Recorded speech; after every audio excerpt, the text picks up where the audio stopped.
सर्वात मोठा आणि सर्वात भयानक म्हणता येईल असा शोध म्हणजे चॅट जीपीटी. आपण चॅट जीपीटी हा शब्द बऱ्याच वेळा ऐकला असेल. याचे उदाहरण म्हणजे आपल्या मनात जे काही प्रश्न असतील, आपल्या समोर जे काही प्रश्न असतील ते या वेबसाईटला सांगायचे आणि तो त्याची उत्तरं स्वतःहून देणार. उदाहरणार्थ मी इथे एक 3 फक्त क्वेश्चन आपल्या उदाहरणासाठी दिलेले आहेत की करिअर आफ्टर 12th की 12वीच्या नंतर करिअर काय राहावं, किंवा आपण त्यांना सांगितलं की right a song in Hindi म्हणजे हिंदीमध्ये एक गाणं आम्हाला तयार करून दाखवा, किंवा अगदी चहा कसा बनवायचा हे मराठीमध्ये आम्हाला सांगा, how to make a tea explain in Marathi. असे कुठलेही प्रश्न म्हणजे जे तुमच्या मनात तुमच्या डोक्यात जे काही विचार येतील, जे प्रश्न येतील ते जर तुम्ही या वेबसाईटवरती जाऊन विचाराल तर त्याचे उत्तर तुम्हाला त्याच पद्धतीने मिळणार आहेत.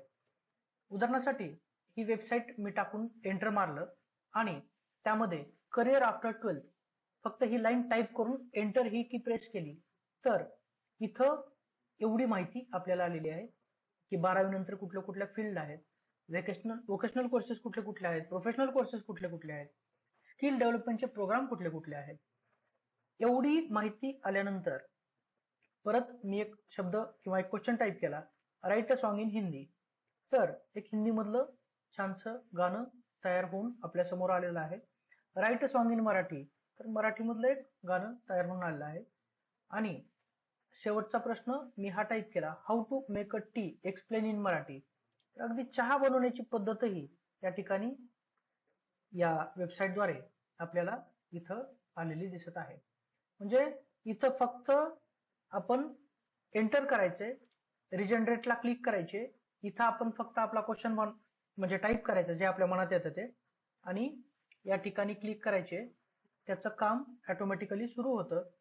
आपण जे काही विचारलं त्याची माहिती पूर्णतः तो लगेच आपल्या समोर द्यायला सुरू करतो.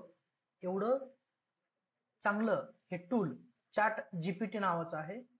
अगदी यामध्ये कम्प्युटर प्रोग्रामिंग पासून ते आपल्या जीवनाशी निगडित ज्या काही गोष्टी असतील, जे काही आपले प्रश्न असतील ते आपण इथं जर व्यवस्थित एक्सप्लेन केले आणि या ठिकाणी क्लिक केली तर त्या पद्धतीचं उत्तर चॅट जीपीटी हे एआयचं टूल म्हणजे आर्टिफिशियल इंटेलिजन्सचं टूल आपल्या समोर त्याचं उत्तर देतं.